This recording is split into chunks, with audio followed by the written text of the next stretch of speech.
একজন অহংকারী রিপন ভিডিও হওয়ার চাইতে একজন সহজ সরল গরুর খামারি হয় অতি উত্তম।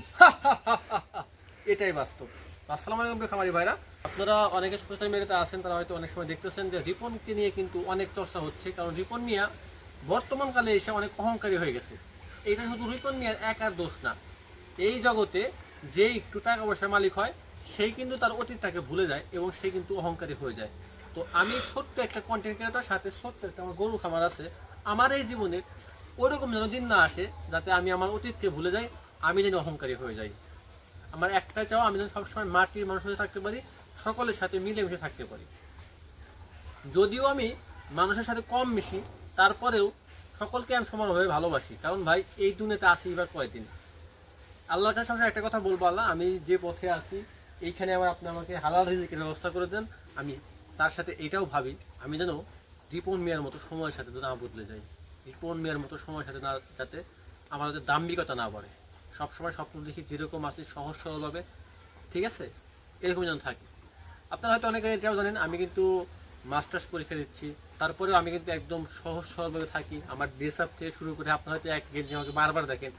আমার ভাই ওই অত রকম উচ্চ বিলাসী আমি না, আমি অতটাও উচ্চ বিলাসী না, আমার অতটাও কোনো জীবনে অত বড় হওয়ার স্বপ্ন নাই। আমি সবসময় চাই একজন মাটির মানুষ থাকার জন্য, এবং সবসময় আল্লাহর কাছে একটাই চাওয়া যে আপনি আমাকে সহজ পথে রাখেন, যেখানে কিনা হক পথে রাখেন, যেখানে কিনা হালাল রিজিক আছে। এই শুধুমাত্র এই হালাল রিজিকের জন্য আমি এখন পর্যন্ত কোনো জব সেক্টরে অ্যাপ্লাই করি না, কারণ বাংলাদেশে এমন কোনো সেক্টর নাই যেখানে আপনি ঘুষ ছাড়া আপনি কোনো জব করে ভালো কোনো জব পাইবেন। ঘুষ খাওয়া আর ঘুষ দেওয়া দুইটা কিন্তু সমান অপরাধ। তো একটা আমি যখন কোনো সেক্টর যখন ঘুষ দিয়ে চাকরি নেব, আমি অলরেডি অপরাধ করে ফেলছি। ওই ক্ষেত্রে ঢোকার পরে আমি তো অবশ্যই ঘুষ খাবো। আর বাংলাদেশের যে অবস্থা, এই দেশে কিন্তু ভালো মানুষের ভাত নাই, তাই চাকরির চিন্তা ভাবনা মাত্রাতে একদম ধুয়ে ফেলছি। এবং তার সাথে সবসময় একটাই চাওয়া যে হ্যাঁ, আমি ভাবি যে এই সেক্টরটা আমি অনেক দূরে নিয়ে যাবো। আমার চিন্তা ভাবনা আছে যে আমার যতটুকু মেধা আছে, যতটুকু জ্ঞান বুদ্ধি আছে, আল্লাহর রহমতে আমি চাইলে আল্লাহ রহম করে হয়তো এখান থেকে অনেক ভালো কিছু করতে পারবো। তার জন্য শুধুমাত্র আপনাদের একটু সাপোর্ট ও ভালোবাসা দরকার। তো সেটা আপনারা আমাকে অলরেডি অনেক দিয়েছেন, তার জন্য আপনাদের কাছে আমি অনেক কৃতজ্ঞ ভাই। আপনাদের ভালোবাসার জন্য আজকে আমি এত দূর পর্যন্ত আসছি, হয়তো আরও ভবিষ্যতে আরও উপরের দিকে যাইবো।